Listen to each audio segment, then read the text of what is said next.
The Retro Buzz starts right after this.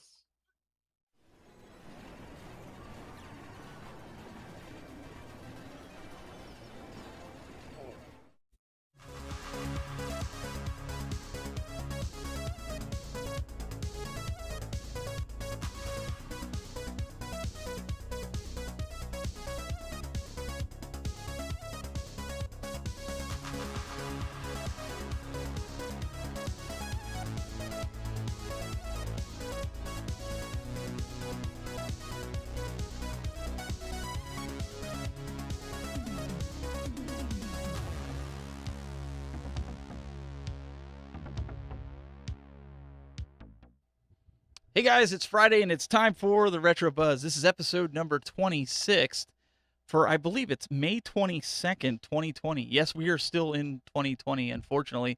This guy has taken today a little bit too far. Well, maybe not. We've got Mr. Glen Planamento, youtube.com/ Wait, that's not Glen. Where are you? Waka waka waka waka waka. You didn't get a power pellet.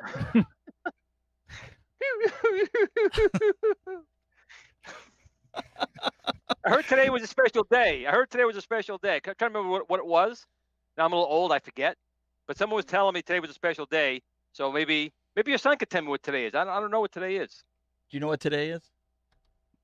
You don't know what today is? You don't have any idea what today could possibly be. Not No a clue. idea. Not a clue? He's thinking about it. Read right above Glen's head. Okay. What is it, Mr. Doug? You have it on your shirt a little bit. Yeah. Has to do with 1980. 40th anniversary of Pac-Man. Arcade King, legend, character, Pac-Man himself. Wow. Come on, Daniel. Come on. He knew. He's just being... The icon of a complete industry. Absolutely. Pac-Man. Most profitable arcade game of all time. Still making. And then the one guy got completely ripped off by it, which was Crazy Otto, who had a sex change to become Miss Pac-Man. So that poor Crazy Otto. He made money. That sex change paid for itself. I just saw him in the alley doing some shady things for cash. I don't know. Pac-Man, Miss Pac-Man made some money. Oh my. What's this world coming to? Well, anyway, so we've got Glen here. We've also got Mr. Douglas Smith repping his cool 1980s t-shirt. And you have a little surprise for later on, right? Yeah, I got a Pac-Man themed giveaway, in honor of the man's 40th anniversary. I figured we'd give some Pac-Man swag away. Awesome. Nice. Awesome. I do have a question. With Arcade 1-Up's release, before we introduce our guest, did any of you pre-order the 40th anniversary cabinet at all? I did not. It is a good-looking cabinet. That wood grain on the side and everything is spectacular. But I've already got this Pac-Man. I've already got a Miss Pac-Man. And I've got my cocktail cabinet that I've got the Pac-Man games on. So I've got my fix of Pac-Man right now. But I will admit that Arcade 1-Up is a beautiful-looking cabinet. I think Glen did. Glen, did you get it? I actually didn't. I have the original Pac-Man one, but it is a very nice looking cabinet. But I agree with P-Dubs that I'm not quite sure why they did that to the riser. I think the wood grain should have been completely down on the side and the black on the front. It doesn't look that great to me. But if you don't have a Pac-Man cabinet yet, you get Galaga and some other games on there, which are kind of cool.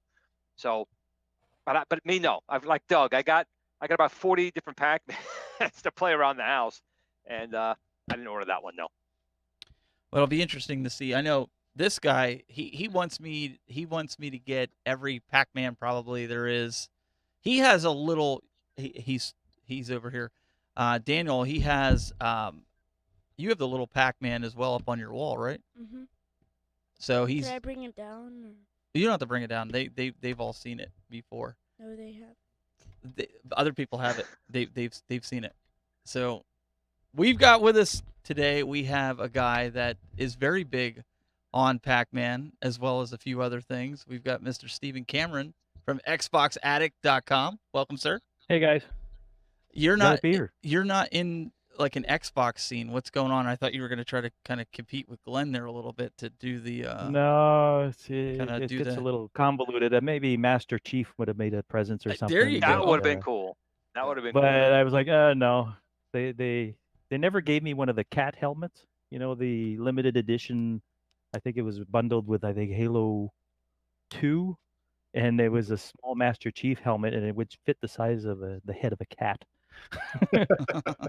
And never got one, but it wouldn't have fit my big head. So, but I've got some Pac-Man stuff too. I've got the TV tray for TV dinners and stuff, and I've got a 30th anniversary canister up there that I got at the party 10 years ago today, I guess. Boy, I feel old all of a sudden. So I've got the little I don't care mini about that, arcades man. like You got a Glen speaking or spell up there. It's a French one, a French speaking spell. It is confusing as all hell. It is. I got it at a yard sale, and I'm looking at it going, oh, cool, a speaking spell. And I give the person $5 or whatever. I get home, I'm like, it's in French. Now I speak French. My family's French, and we're all French. But you turn this thing on, and you have no idea what the hell it's saying. It's the accent is like so bad. It was like, oh. So, anyways, yeah. So, and I've got some Xbox stuff and Tony Hawk skateboard. I was about to say, I'm that he freaking out signed over the and skateboard right there. You got to sign. Yeah, Tony it's Hawk signed by skateboard. Tony Hawk. I met him a few years back, and we can That's talk awesome. about that later. But yeah, it's interesting knickknacks that I keep around and stuff like that. And then I started my Xbox collection, that's not my collection. That's actually my doubles.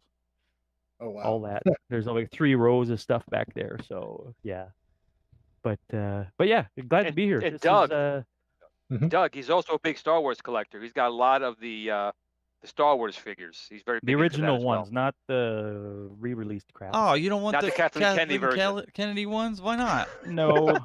Me and Doug are on the Kenner hunt for these. 1977. Yeah. Doug, I finally got my reissued ones because I'm too young to have been able to purchase the originals. So this is as close as I'm going to get to having those original Kenner figures or these reissued ones. Obviously, I'd want the original Kenner releases, but I have a mortgage, and I can't justify paying mortgage prices for single figures. So I stick with my reissue figures right now. Well, what's weird with me is that I went through like, I guess, a midlife crisis thing like some older guys do.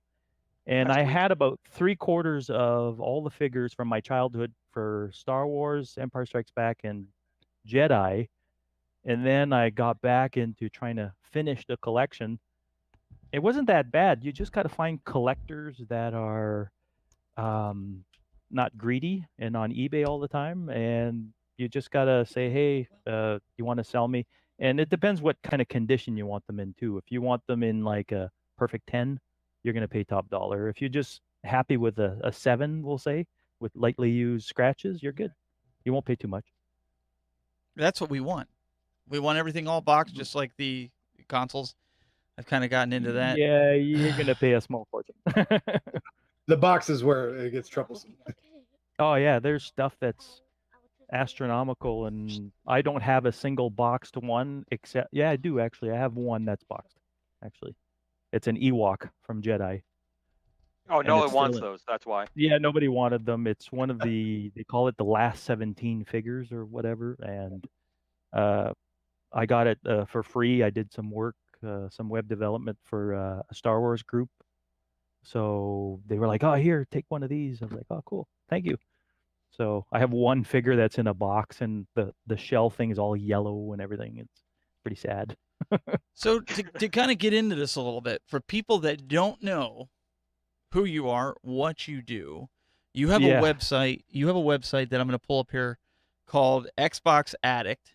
Okay. Yep. Why don't you .com. dive in a little bit about this and talk about Sure. what you do, so if people are interested. Okay, so essentially, I own and I've operated this site for 15 years. I still own it, but I don't run it anymore because after 15 years of doing this thing, you tend to get burnt out a little bit. Now, the site started off back in 2000, July of 2000, and I could tell that story later on how I got to build this site, but essentially the site has become the oldest still running Xbox fan site on the planet, according to Microsoft.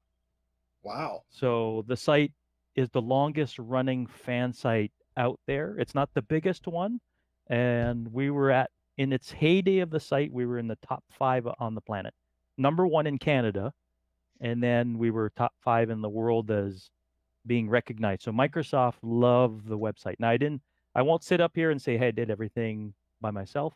I've had tons of help over the years of people coming in, and I send them products and they review it, and just great volunteers over the years. And there's still people helping out with the site. But I got burnt out about 5 years ago on the whole thing, and traveling to Los Angeles for E3 every year, it takes its toll. You come back and you're jet lagged and burnt out, and you tend to, you say, oh, is this really worth it at the end of the day? And I just walked away, not because I hated the Xbox or anything. I just, after 15 years, it was a good ride, of doing a fan site. And they still get me to do stuff on the site, but I'm pretty much detached, but I still own it. It's still my site and everything else, but I let them reap all the free stuff and the review units and all that stuff. So they take care of that. And then I ended up building ColecoVision Addict because I ended up going back to my youth. It was my first console as a kid and had fond memories of it. And so I ended up building that, and my site came out of nowhere in the retro community. They were like, who's this guy? How did he build this crazy site? Because it was a big database of all the Coleco games, and I researched every game and made sure there was no duplicates, and the record keeping for ColecoVision, there was really bad. I found that out the hard way, that nobody kept records on, like, if you ask somebody what day did Halo come out, somebody will be able to tell you it came out in November 2001 on this date. There's a record of that. On the Coleco, I don't know when Donkey Kong came out on the Coleco. It came out when the thing launched, and nobody has a date or anything. So I was trying to archive October a lot of this 1982. Was it? Was it? Okay, Glenn. So it was frustrating. It was really frustrating. So I ended up building that site out of pure, absolute frustration, and made it mobile friendly. And I was collecting at the time too, so I made it mobile friendly so I could keep track of what the box art looks like and the screenshots and everything. So the website ended up snowballing as a result. So Looks pretty so cool. yeah. And actually, you also Go have a pretty good collection of Xbox consoles, correct? Yes. You've got a Yes. ton of them. I've got not every single one that exists out there. I do have one unique Xbox, and I'll talk about that in a second, but I've got all the different colors of the original Xbox, a few variations of the 360, debug units. They're basically testing for early code for games and stuff. So I've got a couple of those for the original Xbox and the 360. But my most prized possession is when I ended up announcing to Microsoft that I was walking away from my Xbox site. They sent me a very emotional gift, and I'm looking at it up there on my shelf, and it's a Xbox One. And when the Xbox One launched, everybody that worked on the project got a white Xbox One that has letters on it that says, "I made this." And it was only for employees and everything else. So, but I ended up getting one, but it was signed by all the executives at Microsoft, recognizing and saying thank you for the 15 years of doing this. And I posted up in Twitter, and there were some people going, well, why does this guy get this thing? And there was people chiming in that knew me. They're like, shut up, man. He ran this site for 15 years with blood, sweat, and tears. So it's pretty funny. But the picture, it has signatures from Larry Herb, Major Nelson, the CEO of the Xbox division. His name eludes me right now. I forget his name off the top of my head. But basically, I recognized all the signatures on there, and I went, wow. and I was almost crying. Like, it was emotional. It was really weird. And I got this thing, and I was threatened by the people that still run Xbox Addict now. They said, "You sell that or turn it on, we will go there and kill you."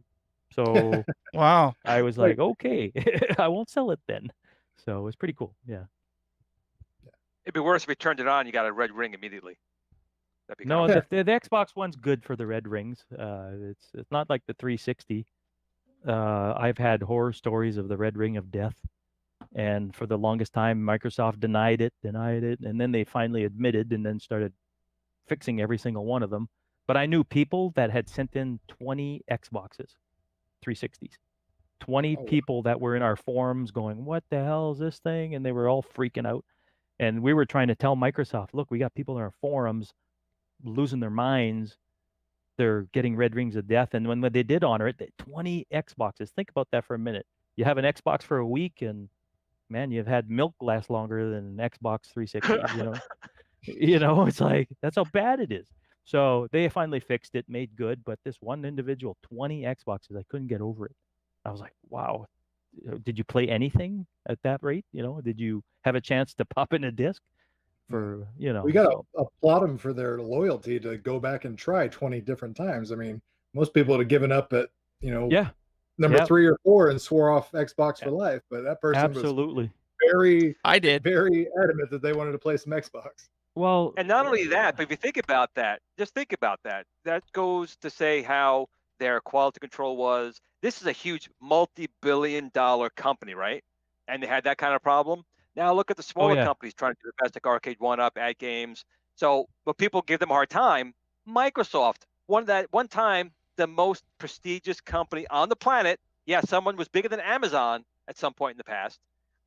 Had people 20 units going back for repair. That's a huge problem. But that's they why I overcame it went. over time. But that's why I went to PS3 and got rid of. I had the Xbox 360, but I stopped buying games because it was just horrible. It's a horrible experience. The only thing that Xbox had on PlayStation was live. That was it. That was Oh, the yeah. only thing Live. that really, like, when I played Call of Duty with my buddies, I dusted off the Xbox 360 and I'd go on and play online. Even though it wasn't any good, I still played with them because it was fun.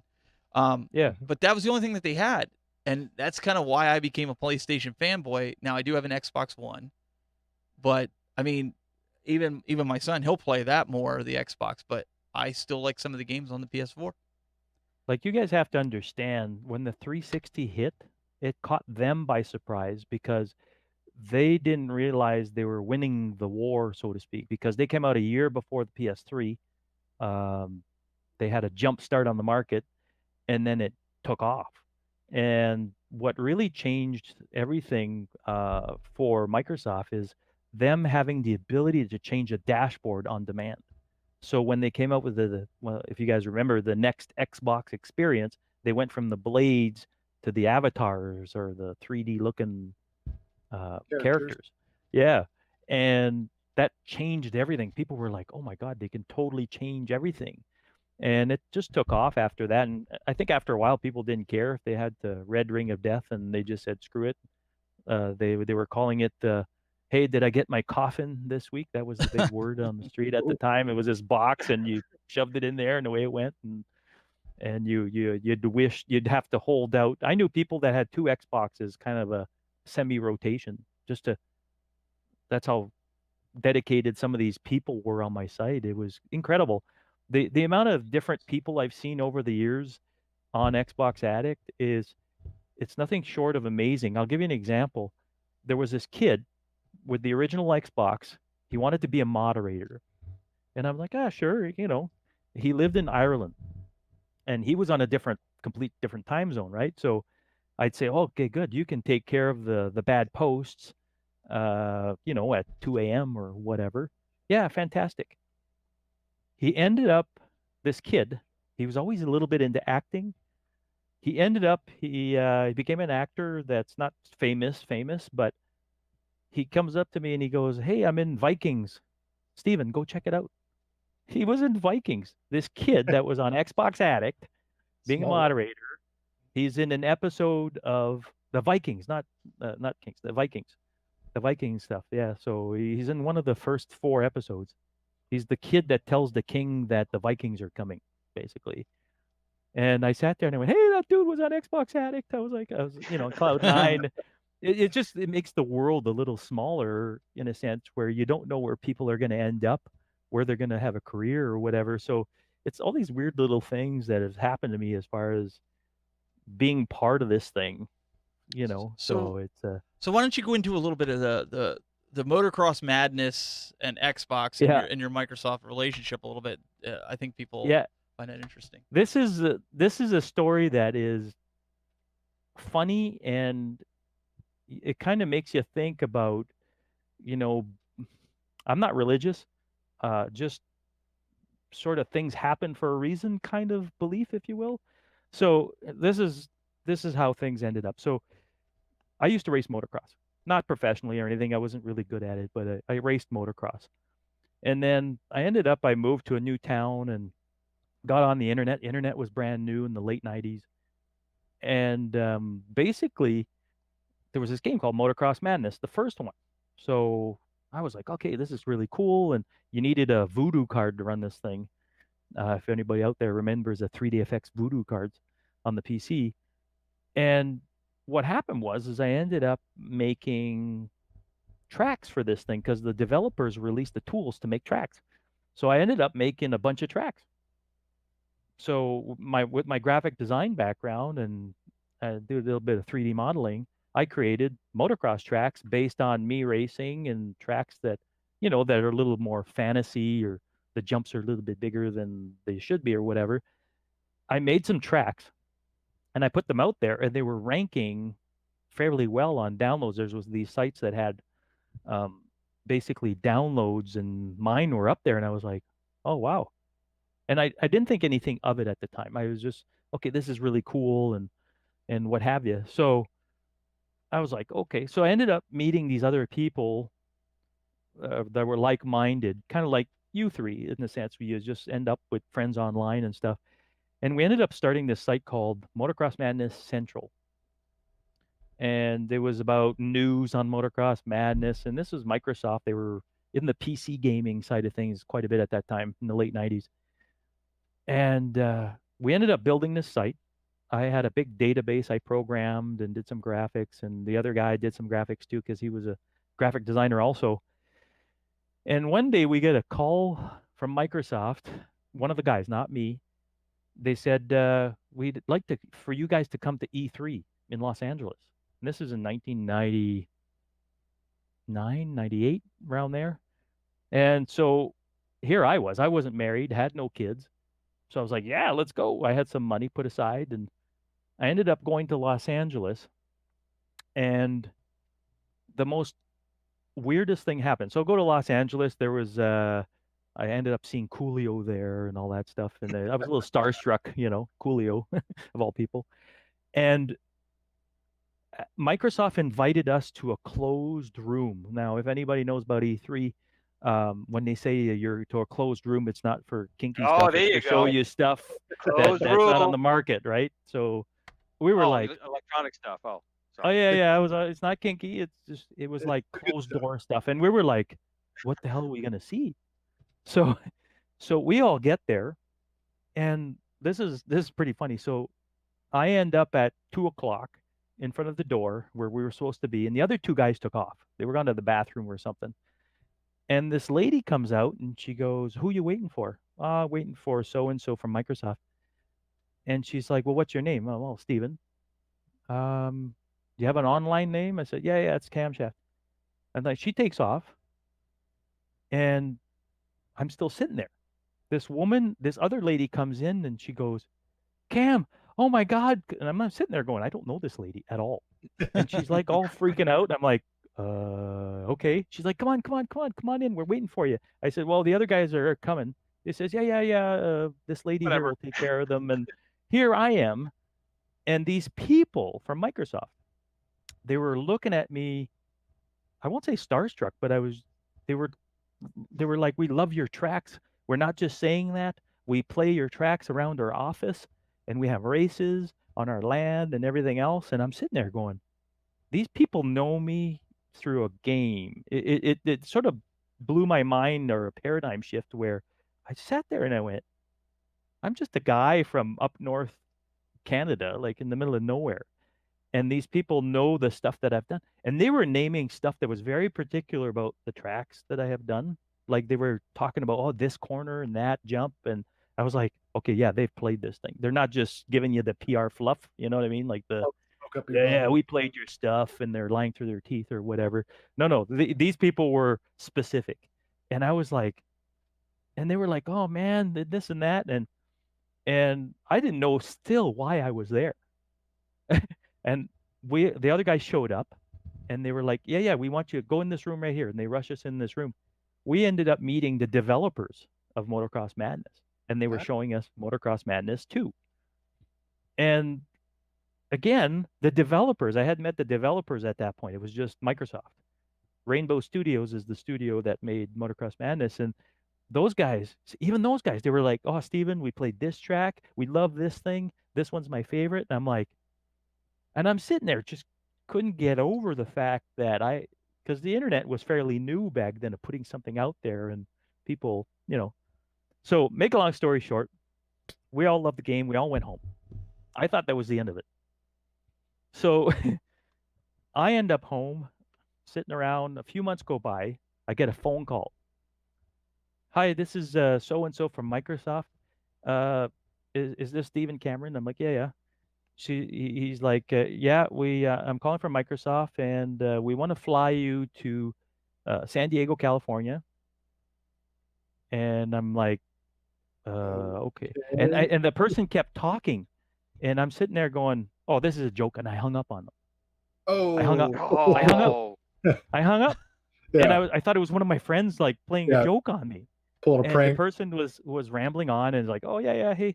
The person thankfully called back a minute later and said, Steven, don't hang up. I'm so and so from Microsoft that you met at E3. And I went, oh, sorry. And they're like, look, this is what we want to do. We want to send you to San Diego, California, all expenses paid. And here, this is near November in Canada. So just picture that with a ton of snow, right? And then San Diego with the palm trees and stuff. So they said, we want you to build, you're pretty good at the tracks, but we think you're the perfect guy to build a car for Midtown Madness. And I was like, well, I've never done that before. They're like, yeah, you'll be fine. You'll figure it out. So still at this point, I'm thinking it's very surreal. Like, okay, I just got offered a trip to go to San Diego, California. And then by the time the trip ended up, it was beginning of December. So I was in San Diego, California, learning to make a car for Midtown Madness, all expenses paid. I ended up building a DeLorean from Back to the Future. Not the Back to the Future model, didn't have all the vents and the Mr. Fusion and all that stuff, but it had just a stock DeLorean. And I put that out there, and it became very popular because I had a friend that had the DeLorean. So I just took pictures of the side of the car, did it all in Photoshop, painted it. So it was fairly accurate DeLorean. Like I had measurements and the whole 9 yards. I built this thing to scale, and Microsoft just thought it was the best thing. They were like, oh yeah, he delivered kind of thing. And I wasn't there for a job, but they were like, yeah, we sent them, and he actually built the car. Fantastic, So I built this thing. I met all the people. Like, okay, so the company was called Angel Studios. Now they're known as Rockstar. They made the Midnight Club series. Yeah. So that was called Angel Studios, which made Midtown Madness, but Rockstar bought them out and had made them do the Midnight Club series. So that company used the Midtown Madness engine to make Midnight Club. So it's kind of cool history there. So anyways, I think it's over again. I think, okay, well, shit, they sent me to San Diego. What the hell now? So they call me about 6 months later. And this is where it gets interesting. So they say, okay, Steven, we want you to invite you to Seattle, and we want you to come to what they called at the time fan stock. You have a fan site. You built a car for Midtown Madness. You have all the Motocross Madness stuff. We want to invite you and show you the upcoming games and something special. And this was in 99. So I was like, sure, I'll take a free trip. Microsoft wants to pay me to go somewhere. I was Oh. single and no kids, right? So I'm sure it wasn't a Hotel 6, right? oh It was God, no! probably- It was right? what was it? It wasn't like the Ritz-Carlton kind of thing, but it was. Still I nice. would say a really nice hotel where room service was very good and everything. So I'm on this plane to Seattle. My parents at this point, they're like, where's our son going? And Microsoft, what? Like they're not understanding what's going on. And quite frankly, at the time, neither did I. But I was like, I'm going on these free trips. I'm going to the headquarters of Microsoft. How many people could say they've went there? So so basically end up over there. They show us a bunch of games that never came out. They showed us Crimson Skies. They showed us Ages of Empire 2 at the time was not out. And that was coming out. So Ages of Empire and Midtown Madness 2, all that stuff was coming out. And so this was a few days. And at the end, there's a gentleman that comes out of the back with this room we were all sitting in, all these fan people. And they show us a big silver X. They wheel it out. And they spend the next hour telling us about the Xbox, Microsoft's console, basically. This Silver X, and this is funny, they wheel it out, they turn it on, nothing happens. It was broken. That's It was typical broken. Microsoft. That's typical. Oh yeah, it was like they demoed this thing at E3, and it's supposed to work and everything, and it was busted. But they showed us footage and everything else of the gameplay. And I was sitting there going, this is amazing. So I asked, the individual that did the presentation was Ed Fries. Some people, he's in the community. He collects and repairs retro games too. He ended up repairing a couple of arcade machines and things like that. He, very nice individual, Mr. Fries. So I asked him a bunch of questions. Hey, look, this was a console with a hard drive for the first time. So what about the hard drive? If you drop it, is it going to kill the machine? Or he says, no, in our drop tests, the CD-ROM drive would die before the hard drive. I was like, oh, okay. So they did all their testing and stuff. And I walked away and I went, I'm going to start a website. I'm getting into this website thing. I'll call it Xbox Addict. And I started this with one of the guys from the Motocross Madness Central sites. His name's Kevin. And basically, him and a few other guys started this thing. And what happened was there were expenses along the way that nobody could afford. And I had my own hosting company at the time. So I ended up just gobbling all the costs and the website and stuff like that. So the cost of bandwidth back then was stupid. So ended up launching. Go ahead. What's that? Dial-up? Dial-up. Yeah, pretty much. This was how this thing took off. Check this. So 6 months before the original Xbox launch, the traffic on my website went from 5,000. The month after was 10,000. After that was 20,000. After that was 50,000. After that was 100,000. And it plateaued out at 100,000 unique visitors before the launch of the original Xbox. So I was scrambling to optimize the website and everything else. And that in 2000, when it launched, there was people coming into the site like all the time. We plateaued out at about 250,000 unique visitors a month on that site. It was Wow. Everybody that had an Xbox either went to Team Xbox or Xbox Addict, one or the other. It's kind of funny because I did go to Xbox Addict well before I knew you. It's kind of weird. Really? That You never told me did. that. He waits till the show to tell me that. Come I on, do, man. of course. What do you But want? it- What do you it's want true. from a floating head? Yeah, floating head. Damn it. So it ended up being that this site took off, and the experiences along the way are you learn to deal with PR, you learn to build crazy big websites and how to handle all that traffic and things like that. And for my business, it did wonders because I was able to brag about a high traffic website and the stability and backups and all that stuff. The site got hacked many times, but we were up and running the next day because I had backups in the system going on, right? Like to make sure that the Those thing would be- PlayStation fanboys at it again. Oh, Yeah. Oh, there's a bunch of them in the chat room. They're like, really? He's going to talk about Xbox? We're out of here. Oh yeah, no, but when the thing was launching, it was pretty funny. The GameCube was coming out at the time, and the PS2 at the same perfect storm, if you will. And the PS2 was already out, GameCube and Xbox or something, and there was debates and all kinds of stuff in the forums. It was crazy. It's like gang warfare.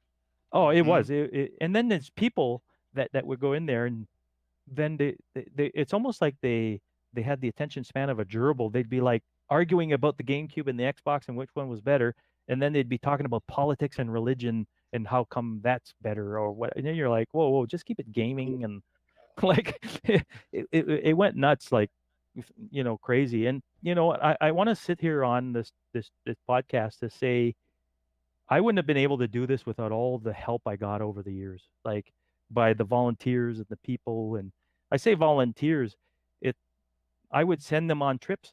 I had one guy, he passed away a couple of weeks ago, actually, but he worked on the site, and I remember sending him to a WWE event. The guy lost his mind. He was a fan, so he was over there talking to, I don't know the wrestlers. I'm not a wrestling guy, but he was like a big fanboy, and it was like hilarious to hear him when he came. He was so grateful after, and I said, look, I don't pay, but you get to go on these trips, so you get all the free swag, you get to meet famous people that you may or may not have grown up with. That's the payoff. It's the life experience, you know, that you may or may not get. Let's switch gears here for just one quick second. I know we talk about Xbox. There's something I want to hit you up on, because here we go. This is going to be it now. I'm going to put you on the spot. So, Atari came out with the VCS that's due to be released sometime between now and, well, Judgment Day, I'm supposing. And then you have the Intellivision Amico that's coming out. Yeah. But there was something that kind of, in my opinion, kickstarted all of this. It was the Coleco Chameleon. Can you tell us a little bit about here we go. that bundle project? The Kathleen Kennedy of game consoles. Let's hear it.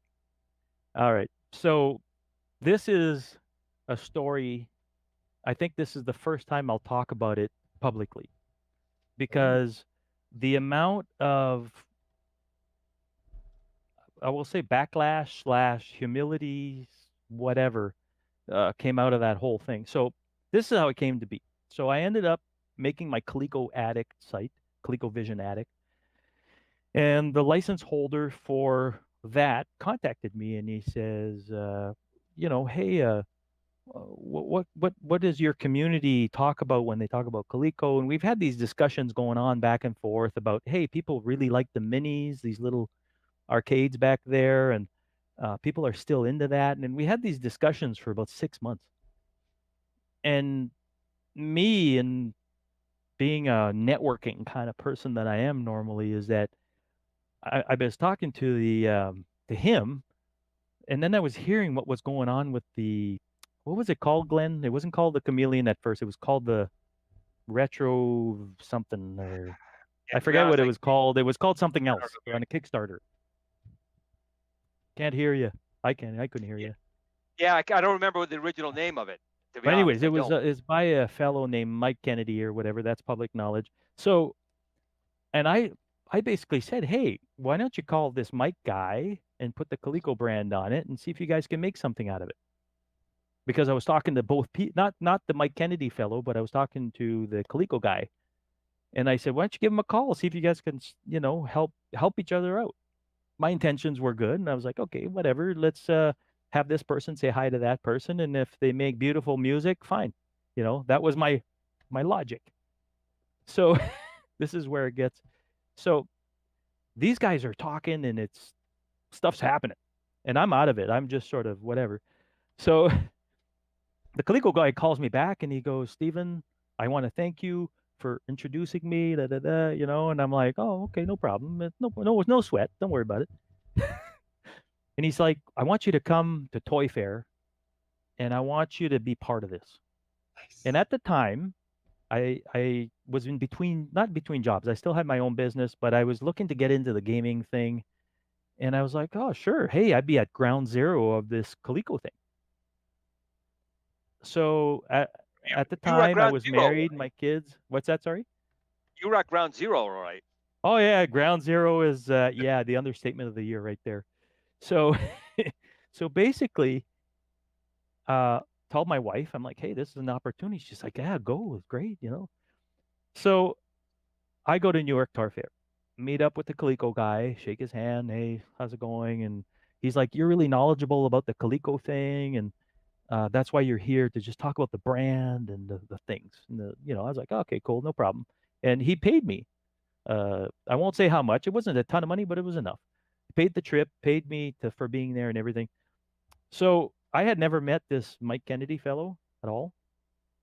So he shows up the morning of sort of getting the booth ready, and he's holding this thing in a briefcase, and he has this plexiglass covering for it and everything else, and he's holding it like a sandwich, like a big sandwich, and he's putting it down, and he's just putting it under this glass, and he puts the TV, and I'm sitting there. I didn't think anything of it at that time, and I'm thinking to myself, okay, fine, I'm not here to talk about that thing particularly because I don't know much about it, so I'm here to talk about the Coleco stuff.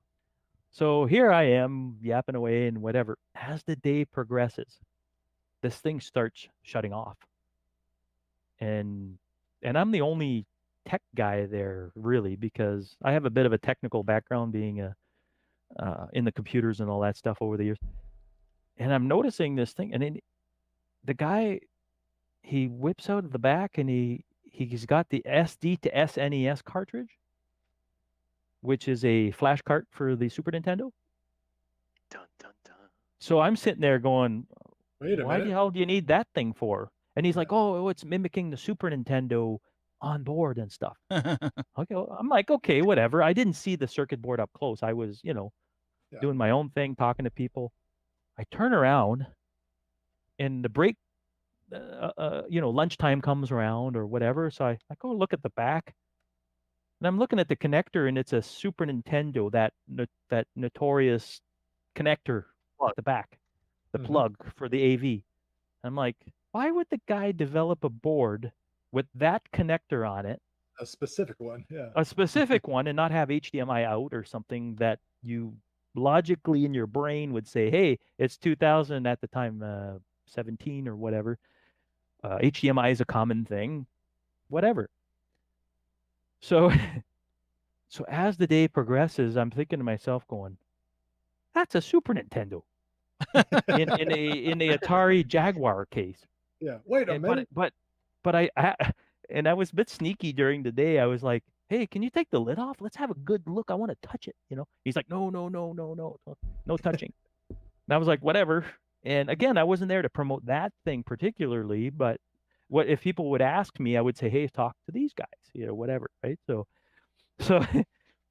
that day went by, and at the end, he takes the lid off the thing, and the Jaguar case came off. Like, it wasn't screwed together or anything, or glued even, for that matter.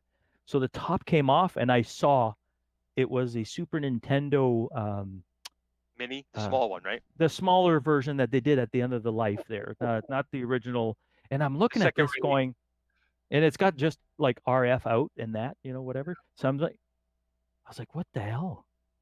And all the pieces fit together. There was a Super Nintendo controller, the SD to SNES. And what was weird is that I was like, okay, this is just wrong. So I felt obligated to tell the Coleco rep guy, because he's not technical at all. Like, he's, Glen knows him. He's not technical by any means. And I was like, look, man, you got to run away from this. You got to pull the plug on this thing. This thing is fraud written all over it. And this was in the cab ride on the way to supper at the end of the day. And I was like, you got to pull the plug. And he's like looking at me, are you sure? Are you positive? I said, well, I'm not. I didn't lick the damn thing, but it looks like, And Walks like a duck, talks like a duck. It's probably a oh, duck. exactly. That's exactly. Well, It made all the right ended up sounds, and on it looked the Photographs part. ended up on Atari Age, and they were Atari Age they're smart over there, and they picked that thing apart, and they swapped out that SNES and put in, I think it was a video board. A video card. Oh, that comes later. That was just a prototype. That wasn't the real board. Oh, yeah. So basically, so the show came and went, and I told the guy, I said, you gotta walk away, run away from this thing and he didn't really, because I think the money or the opportunity was still googly-eyed to the guy, I guess. I don't know.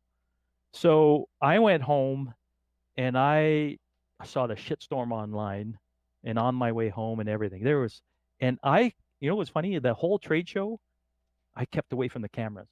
Like if there was somebody with a video camera the day after that I found all this stuff out, I was like, oh, there's a camera on me. Oh, I gotta scoot over. But there is some of you there. I know. I saw you on it. There's a few shots of you with There is. frames.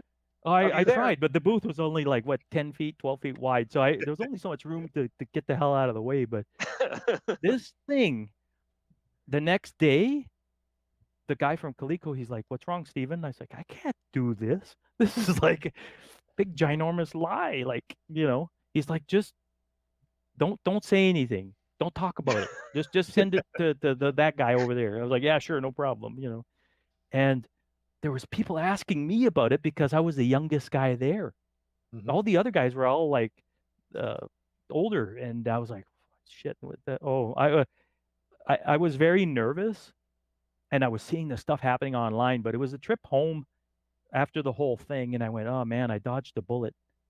Like nobody mentioned me or anything or whatever, and there was people hating on that whole thing, and I didn't want to be part of it anymore. Like I was just like, basically, it was one of the biggest video game scandals of recent probably, memory. yeah, I mean, yeah. It's a complete sham. Oh, the thing was a train wreck and bears eating the leftovers or something. I don't know. Like it was terrible. I couldn't get over it after. And then the freaky part is about 2 or 3 weeks after, they were like, "Oh yeah, their Super Nintendo thing. Here's the real board," and that's what Glen's talking about. They put I guess it was an MPEG-2 capture card or something like that. Right. Yep. And it was a capture card, It's and an basically, FPGA. It's a high-end FPGA. oh yeah. This was the funny part. I know this guy too in the Atari Age forum because he's an engineer. He was the one going to be doing a new ColecoVision board, and he goes, "That's this thing." And the dude actually got a Google image, posted in the forums, and it looked exactly the same. Because And it I was was like, the same. "Oh yeah, it was exactly the same." It was a total, and I was sitting there going, "Oh, they're screwed. They're totally like this. They gotta self-destruct this thing, pull the pin, whatever. They just gotta walk away." It's just that bad. Like it was, and I went underground for a while. Like anything, the dude would call me from Coleco. I wouldn't even answer the phone. Nope, sorry, nope, I'm not talking to these people. I'm done. The whole thing's been tarnished.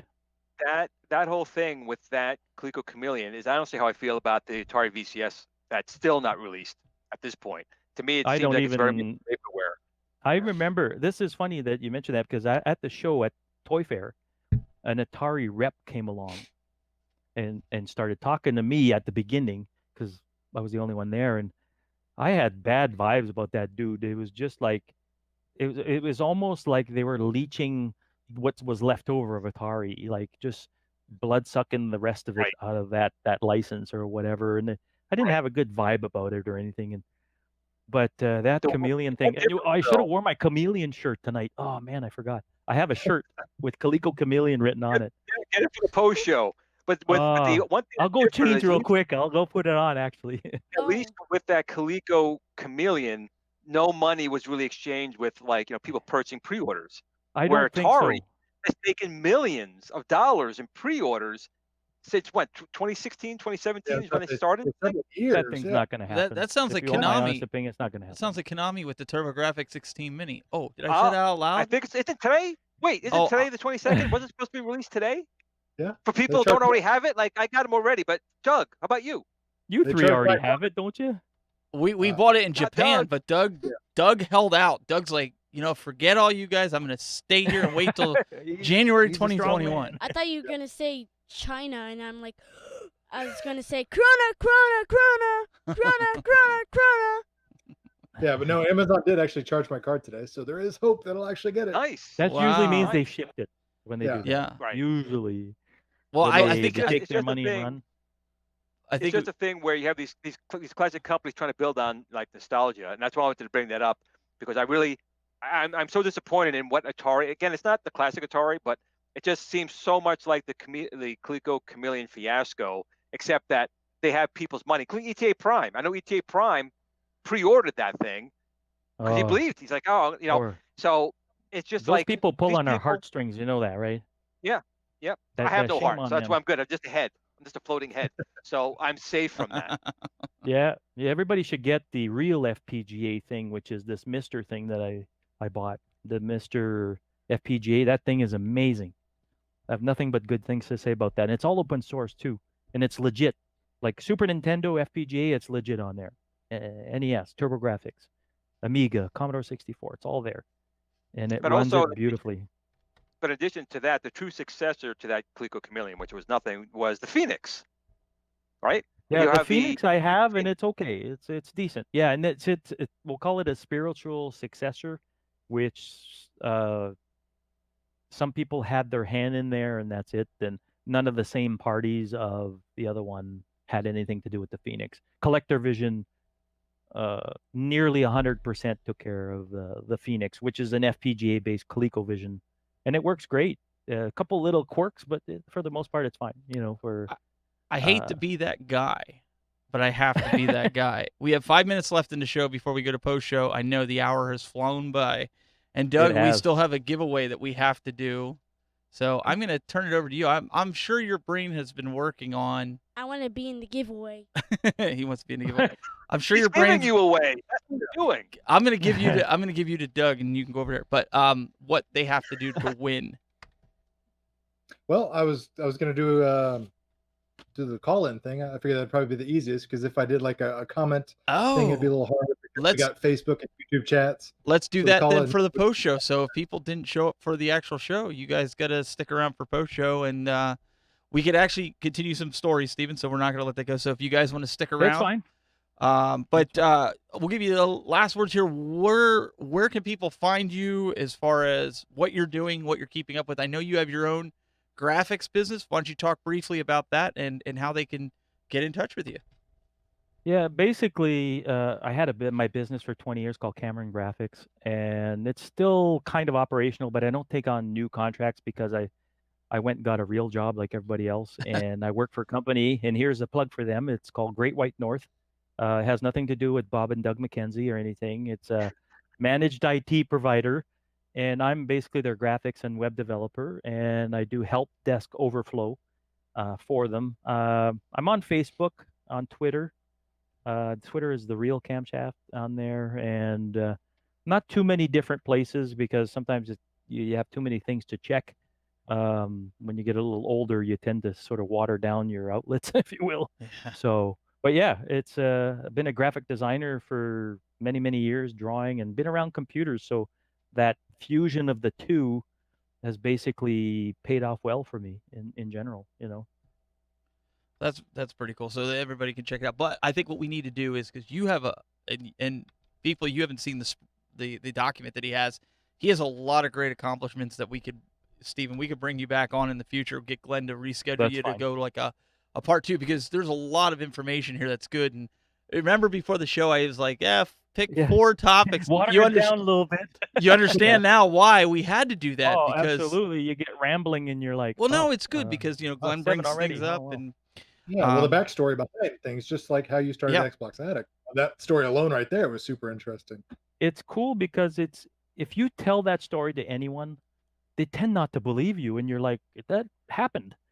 Microsoft called, I hung up on them, was embarrassed as all hell, and I got to meet a lot of interesting people at Microsoft, and as much as Microsoft back then got a bad rap of being this evil company, they're not.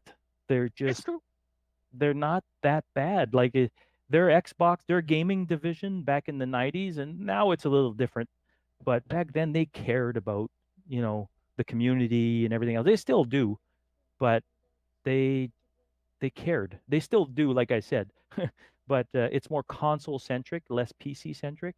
And so at Microsoft, I've had a good run with these guys.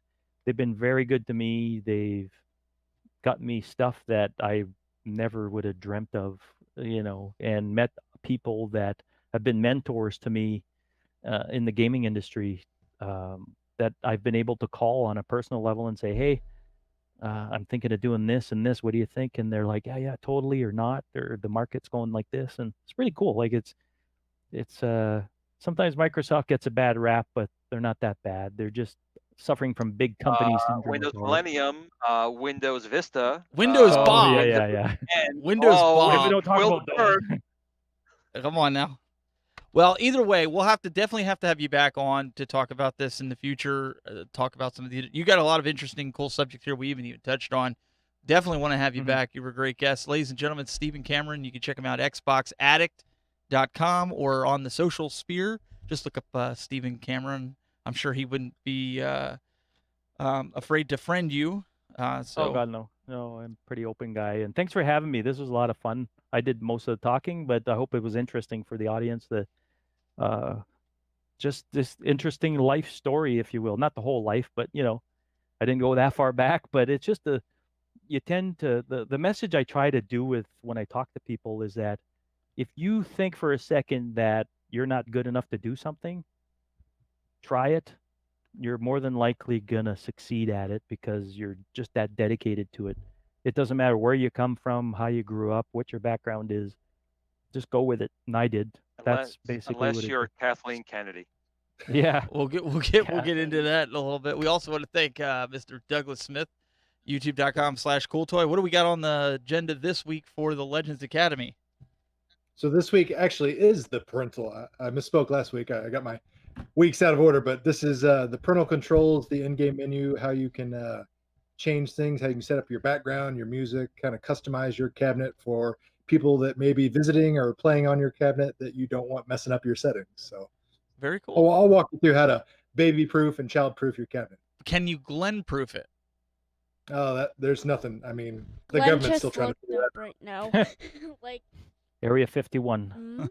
Yeah, that's. They're still trying to figure out a vaccine for Glen. they don't even know Glenn. Yeah. Who are you talking about? Glen. First of all, I am not Glen. I am Pac-Glen. Oh, Pac-Glen. Okay, you're So No. Pac-Glen today. No. Glenn. What? Glenn. Oh, Plen. I get it. Plen. Pac-Glen.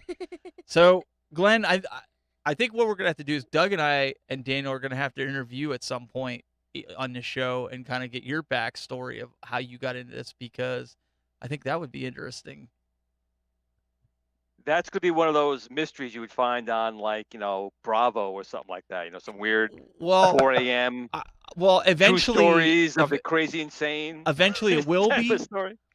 But I think if we could document it, scenes you're getting like up there in age and you're like 3 days younger than God. I mean, anything's possible. We got to get it documented. Steve Jobs had to reach out to have his biography done because he knew time was coming. So, I am equally as important because you can see I'm just ahead now. So I don't have much time left.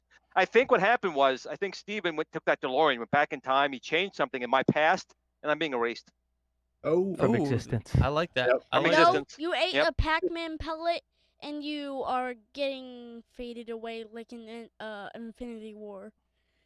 Could be that too. Oh no, I didn't even think about that. Yeah. Glenn, I'm going to leave you with this horror.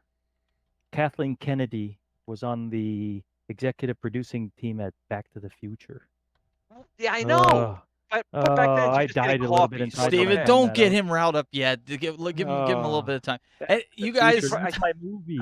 You guys check it out. Movie, and she touched it with her gribby hands. Go to youtube.com/gplanamento, and you can see more of Glenn than just his head. You'll see the rest of him. Pac-Man.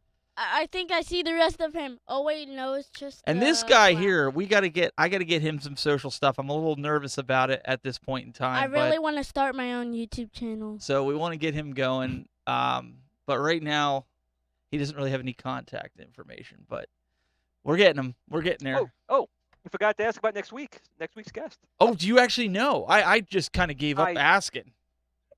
Well, the Glen head knows. Oh, well, that's good. We need to have the Glen head more often. At least your brain is still intact. That's it. So we will have Nostalgia. Oh, nice. Another Canadian. Ooh. Yeah, you know, Yeah, his see, once name's again, Steve all the too, I American think. jobs. All the His American his jobs name's going to Steve, Canada. I think, too. Is it Steve? Right? Yes, it's another Steve. Yep. These are the Steves I know. Yep. That, Ancient Not the alien Daves I astronauts know, but the say Steves. yes. So we got Mr. Nostalgia coming on. He does a lot of really good YouTube tutorials for the Legends, as well as some of the other things out there, which we'll find out next week. So you definitely want to tune in. If you're here, stick around. We're going to do post-show. We're going to open up the phone lines, and you can win something really cool for Pac-Man. So make sure you tune in. We'll see you next week. And we got Jerry Garcia full next. of quarters and I'm We'll see you next week. You guys have a good week. I ain't got Bye, a lot guys. of money, but